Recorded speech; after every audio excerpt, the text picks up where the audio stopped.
BRS party రాజకీయాల కోసం పుట్టింది కాదని మాజీ సీఎం పార్టీ అధినేత కేసీఆర్ అన్నారు. సిద్దిపేట జిల్లా మర్కుక్ మండలం ఎర్రవల్లి గ్రామంలోనే కేసీఆర్ వ్యవసాయ క్షేత్రంలో జహీరాబాద్ నియోజకవర్గ బీఆర్ఎస్ కార్యకర్తలతో సమావేశం నిర్వహించారు. కోహిర్, జహీరాబాద్, షురా సంఘం, మోగుడాంపల్లి మండలాలకు చెందిన కార్యకర్తలు, నాయకులు పాల్గొన్నారు. ఈ సందర్భంగా మాట్లాడుతూ సంగమేశ్వర, బసవేశ్వర ప్రాజెక్టు టెండర్లను కాంగ్రెస్ ప్రభుత్వం ఎందుకు పక్కన పెట్టిందో తెలియాలని తెలిపారు.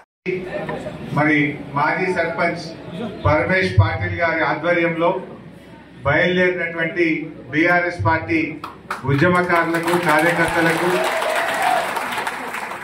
అదేవిధంగా జహీరాబాద్ నియోజకవర్గం నుంచి ఈరోజు సార్ను కలవడానికి వచ్చిన మండల పార్టీ అధ్యక్షులు, మాజీ ఎంపీపీలు, మాజీ జడ్పీటీసీలు, మాజీ సర్పంచులు, మాజీ ఎంపీటీసీలు, మన కోఆపరేటివ్ చైర్మన్లు, అదేవిధంగా సీనియర్ నాయకులందరికీ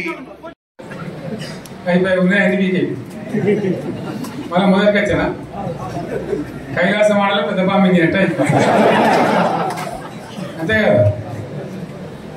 ఆలోచన లేకుండా ఎటు పడితే అటు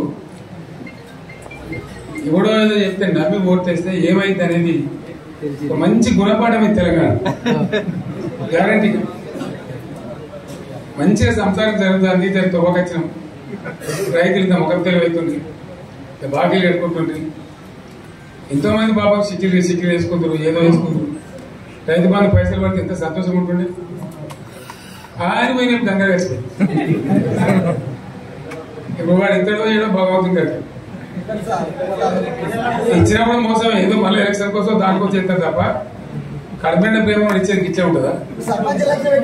మనం ఉన్నప్పుడు కరోనా వచ్చింది. కరోనా వస్తే కూడా రైతు బంధు ఆపలేదు. కరోనా వచ్చి రాష్ట్రానికి రూపాయి ఆదాయం వ్యవసాయం అయితే జరగాలి కదా, తప్పదని చెప్పి ఈవెన్ కరోనా ఉంటే కూడా రైతు బంధు ఆపలేదు. అంత ఒక నిర్ణయం తీసుకొని రైతాంగాన్ని నిలబెట్టాలని, కాపాడుకోవాలని చెప్పి ఒక 4-5 మంచి స్కీములు తెచ్చి వాళ్ళని కాపాడుకుంటున్నారు. గౌరవంగా బతికింది రైతులు. బీమా వచ్చినట్టు రైతు బీమా పడితే ఎంతమందికి సాయం జరిగింది? గుంట భూమి ఉన్న కూడా మంచిగా సాయం జరిగింది, చిన్న రైతు కూడా సాయం జరిగింది.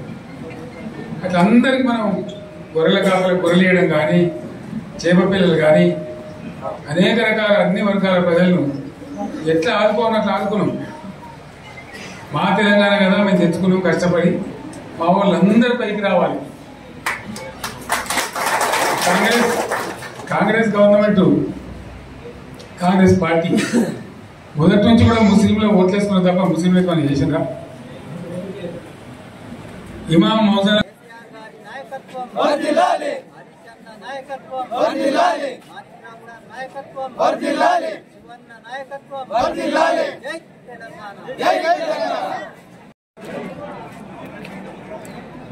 ఈరోజు సోమవారం రోజున చేపట్టినటువంటి పాదయాత్ర కార్యక్రమానికి మరి ఏదైతే ఆ ఉప్పుగుండెల వారిని కలవాలనుకున్నానో మరి కలిసిన శుభ సందర్భాన మరి నాకు ఈరోజు 10 రెట్ల ఉత్సాహం వచ్చింది.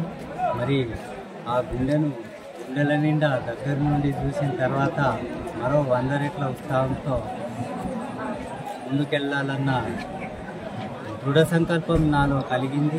ఏదైతే ఆనాడు ప్రాణాన్ని పణంగా పెట్టి అపర భగీరథ ప్రయత్నం చేసి మరి చావునోట్లో తలకాయ పెట్టి ఉద్యమం సాధించిన వీరుడిని ఒక్కసారైనా తాకాలన్న నా తాపత్రయం, నా కళ నెరవేరింది. మరి అది ఎందుకు ఈరోజు అన్ని కలవాలనే కోరిక ఇదేంది అని అంటే మరి ప్రస్తుతం ఆ రోజు ఆయన ఉద్యమంలో కానీ మరి ఎన్నో ఒడిదుడుకులను ఎదుర్కొని రాష్ట్రాన్ని సాధించి మరి రాష్ట్రం సాధించిన తర్వాత మరి మళ్ళీ రాష్ట్రానికి ఆయనే సీఎం అయి 10 సంవత్సరాల పాటు మరి ప్రజలందరూ సుభిక్షంగా ఉండేటట్లు ఆయన పాలన నాకెంతగానో ఆకర్షించింది. మళ్ళీ కేవలం కొంచెం ప్రజలు కొద్దిపాటి మార్పును కోరుకునేసరికి మరి ప్రస్తుత కాంగ్రెస్ పార్టీ మరి అధికారంలోకి వచ్చిన 11 నెలల్లోనే ఒక్కసారిగా 10 సంవత్సరాల అభివృద్ధిని కుంటుపరుస్తున్నట్టు యావత్ తెలంగాణ ప్రజానికానికి అందరికీ కనబడుతున్న విషయం మనందరికీ విదితమే.